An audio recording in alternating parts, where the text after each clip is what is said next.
कोतवाली पुलिस ने cyber crime ठग गिरोह का पर्दाफाश किया। 56 लाख के मसूरका के साथ अरेस्टेड के 6 आरोपियों को बालाघाट पुलिस ने दबोचा। आरोपी वाराणसी, गाजियाबाद, नोएडा से बिलोंग करते हैं। इन आरोपियों की महाराष्ट्र और छत्तीसगढ़ की पुलिस भी छानबीन कर रही है। 6 आरोपियों को पुलिस ने गिरफ्तार कर बालाघाट लाया और पूछताछ कर मान्य न्यायालय में पेश करने के बाद फिर से आरोपियों की रिमांड ली जाने की मांग की जाएगी।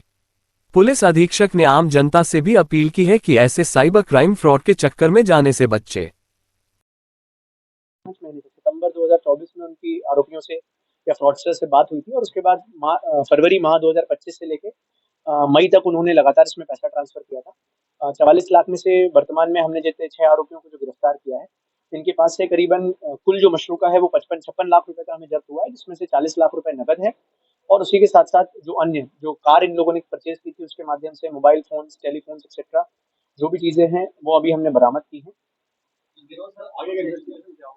जी, इसमें जो आरोपी पकड़े गए हैं एक्चुअली ये 3 राज्यों से बिलोंग करते हैं। इसमें बिहार के हैं, वाराणसी उत्तर प्रदेश के हैं, नोएडा गाजियाबाद जो यूपी में आता है वहाँ का गिरोह था। ये लोग जो है कंपनी बना के मल्टीपल कंपनीज बना के फ्रॉड करते थे।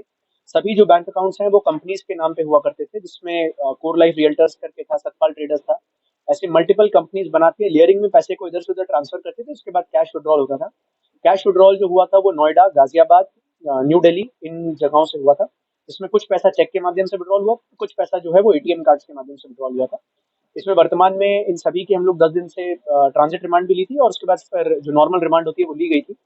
अभी तक की हमारी विवेचना में भी पता चला है कि पुणे, पंजाब, मऊ, इंदौर और इसी के साथ साथ धामनोद जो जिला धार में आता है और मुंबई जो क्राइम ब्रांच है, उनके यहाँ पर जो प्रकरण विभिन्न प्रकरण हैं उनमें इनकी तलाश है। तो मुझे लगता है कि सबसे पहले हम उनको सूचना देंगे जिससे कि वो भी इन पे लीगल कार्रवाई कर सकें। और दूसरी चीज जो हमारी आगे की इन्वेस्टिगेशन बची है, उनकी कंपनी से रिलेटेड जो भी डॉक्यूमेंट्स हैं, चाहे वो कॉर्पोरेट अफेयर्स की वेबसाइट से हमें लेना हो, चाहे इंश्योरेंस रेगुलेटरी अथॉरिटी से हमें दस्तावेज इकट्ठे करने हो, प्लस जो इनके पास से मोबाइल फोन से डिजिटल डिवाइसेस मिले हैं उनका फॉरेंसिक एनालिसिस कराना हो, तो ये सब चीजें हम नेक्स्ट उसमें करेंगे। देखिए, इसमें कुछ जो आरोपी हैं बड़ा शॉकिंग था।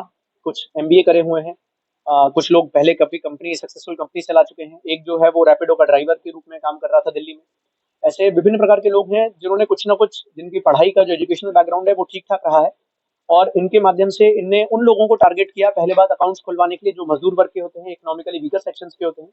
उनको गवर्नमेंट की विशेष योजनाओं का लाभ देने के नाम पे उन लोगों ने इनके खाते खुलवाए और खाते खुलवाने के बाद इनका मिसयूज किया था। की गाड़ी मिली है, जैसे कि आप देखेंगे लग्जरी कार है, होंडा सिटी है, इनके रहने के जो घर हैं जहाँ पर इनके ऑफिसेज मिले थे नोएडा के काफी प्राइम सेक्टर्स में। कुछ आरोपियों के पास और बड़ी फॉर्च्यूनर टाइप्स की कार्स थी। तो मुझे लगता है कि ऑब्वियसली लग्जरी गुड्स और इन सब चीजों में एक तो उद्देश्य रहता ही है और जो एक लालच होता है कि फ्री में पैसा मिल जाए, तो मुझे लगता है वो सबसे बड़ा इंटेंशन रहता है किसी भी साइबर फ्रॉड का।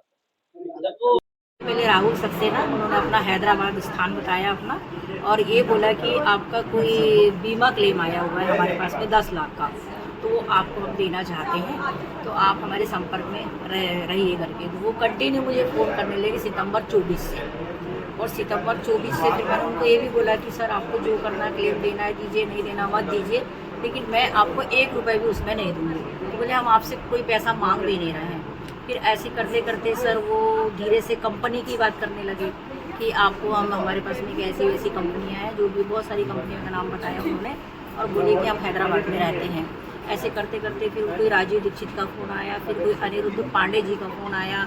ऐसे करते 4-5 लोगों का मेरे पास में कॉल आने लगा और सब मिल के ये बोलने लगे कि आपको कंपनी में हम जोड़ रहे हैं, आपको कोई काम देंगे और आप इसमें इन्वेस्टमेंट करेंगे तो इसमें आपको अच्छा बेनिफिट होगा, आपके बच्चों का भविष्य बन जाएगा। ऐसा वैसा सर मैं उनकी बातों में आ गई और पता नहीं ऐसा क्या मतलब ब्रेन वॉश हुआ कि मैं धीरे धीरे करके कभी लाख, कभी 2 लाख, कभी 4 लाख, ऐसा करते करते 19/2 से बैंक से आरटीजीएस के माध्यम से वो उनके खाते में पैसा ट्रांसफ़र करना। कितना पैसा ट्रांसफ़र किया? टोटल मिला के सर 44 लाख। वैसे तो ऊपर भी होगा पर मुझे ध्यान में नहीं है, पर मेरे को 17 ट्रांजेक्शन जो हुए हैं आरटीजीएस के माध्यम से तो वो मैंने किया। फिर बाद में धीरे धीरे उनके मोबाइल बंद होने लगे, फिर नंबर बदलने लग गए।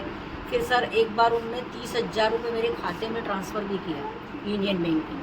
तो मुझे और थोड़ी सी उम्मीद हो गई कि हो सकता है सही होगी कंपनी। फिर उनके नंबर बंद होने लगे, तब फिर मैंने सबसे पहले साइबर से आके यहाँ पे रिपोर्ट। मैडम इस फ्रॉड के बारे में अपने घर में किसी से चर्चा नहीं की सर आपने? घर से क्या बेटा साथ में जाता था, लेकिन बोला किसी ने कुछ नहीं, बहू ने भी नहीं बोली, एक ही बेटा है, तो बच्चे हैं छोटी कुर्ती दो, और मैंने खुद से शेयर नहीं किया, आपने किसी किसी से को नहीं शेयर नहीं बताया? किया, कोई रिलेटिव से नहीं, किसी से नहीं। जब मुझे शक हुआ तो सबसे पहले मैंने साइबर सेल में रिपोर्ट डाली 13/8 को, और 23/8 को फिर FIR। आपका नाम? अभिलाष मिश्रा सर ने मेरी बहुत मदद की है, मेघा तिवारी मैडम ने बहुत मदद, पूरी टीम ने की है वैसे, लेकिन अभिलाष मिश्रा सर ने सबसे पहले वहाँ खाता होल्ड किया और पूरी जानकारी कलेक्ट करी, उसके बाद में FIR। Thank you.